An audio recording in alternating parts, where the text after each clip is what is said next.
We finally thought about it and came up with the BYRDS. So we had a name, but we didn't have a record deal.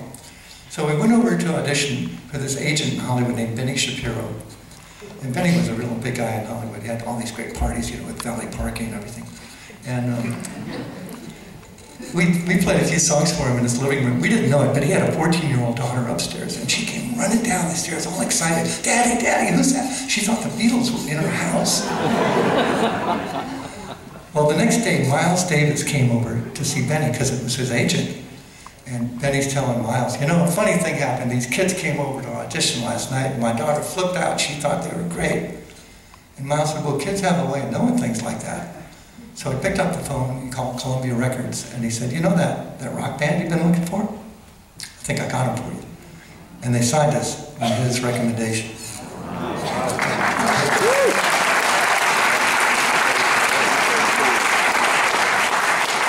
But back then, Columbia Records was kind of a middle-of-the-road label. They were a little bit afraid of rock and roll. So they gave us a deal for one single. It's kind of like, you know, test the waters. And if we could get a hit with that single, then we could go back in the studio and record the rest of the album. So we needed a really strong song, and nobody thought any of our songs were that strong.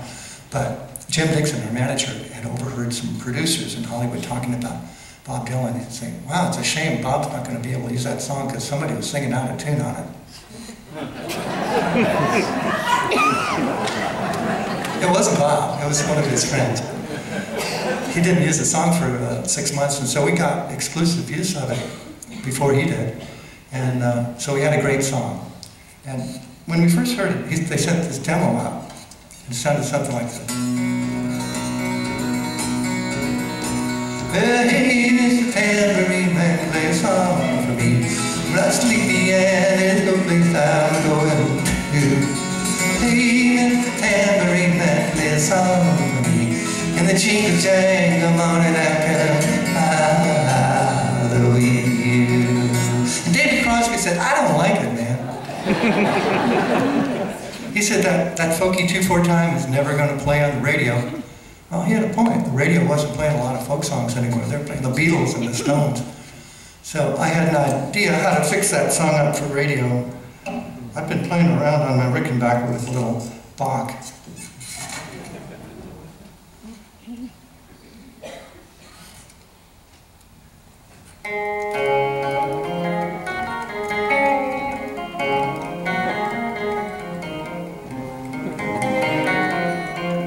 I thought, what if I put something like that on the front for an intro, and then kick the whole thing up with a Beatle beat? It might come on our Caper radio. It came out like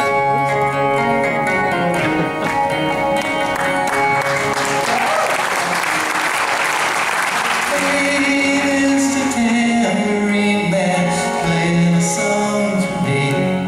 I'm not sleepy and there ain't no place I'm going to.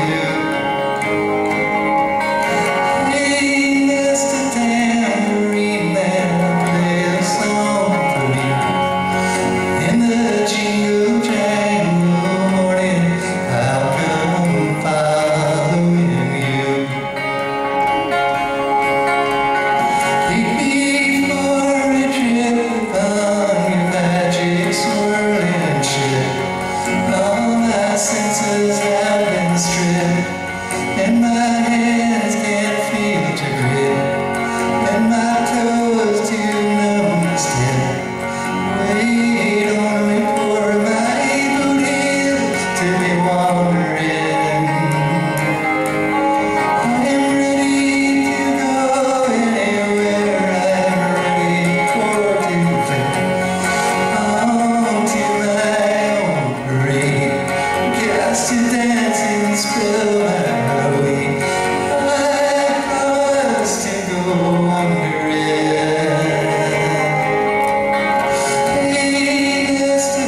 I'll come find